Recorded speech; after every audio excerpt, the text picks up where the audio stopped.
अर्थ, कामनाओं के अनुसार विभिन्न देवताओं की उपासना, भगवत भक्ति के प्राधान्य का निरूपण। श्री सुखदेव जी ने कहा, परीक्षित, तुमने मुझसे जो पूछा था कि मरते समय बुद्धिमान मनुष्य को क्या करना चाहिए, उसका उत्तर मैंने तुम्हें दे दिया।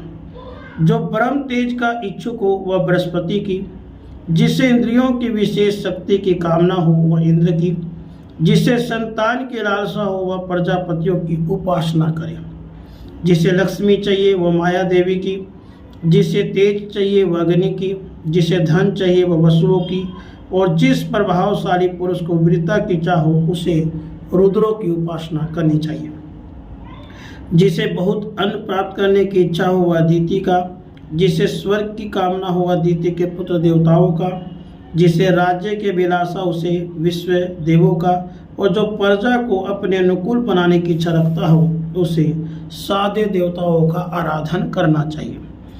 आयु की इच्छा से अश्वनी कुमारों का, पुष्टि की इच्छा से पृथ्वी का, प्रतिष्ठा की इच्छा हो तो लोक माता पृथ्वी और ध्यो आकाश का सेवन करना चाहिए।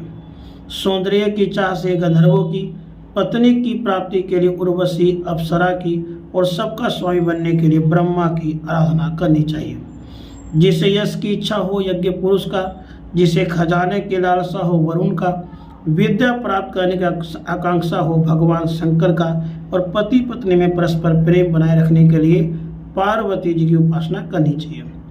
धर्म उपार्जन करने के लिए विष्णु भगवान का, वंश परंपरा की रक्षा के लिए पितरों का, बाधाओं से बचने के लिए यक्षों का, और बलवान होने के लिए मरुदगणों की आराधना करनी चाहिए।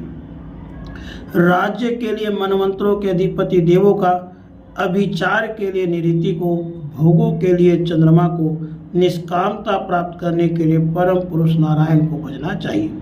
और जो बुद्धिमान पुरुष है वह चाहे निष्काम हो, समस्त कामनाओं से युक्त हो, मोक्ष चाहता हो, उसे तो तीव्र भक्ति योग के द्वारा केवल पुरुषोत्तम भगवान की ही आराधना करनी चाहिए। जितने भी उपासक हैं उनका सबसे बड़ा हित इसी में है, भगवान के प्रेम भक्तों का संग लेकर भगवान में अविचल प्रेम प्राप्त करने।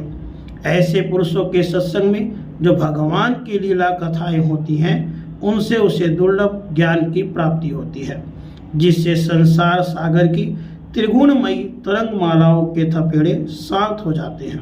हृदय शुद्ध होकर आनंद का अनुभव होने लगता है। इंद्रियों के विषयों में आसक्ति नहीं रहती। कैवल्य मोक्ष का सर्वसम्मत मार्ग भक्ति योग प्राप्त हो जाता है। भगवान की ऐसी रसमयी कथाओं का चस्का लग जाने पर भला कौन ऐसा है जो उनसे प्रेम ना करे। राधे कृष्ण।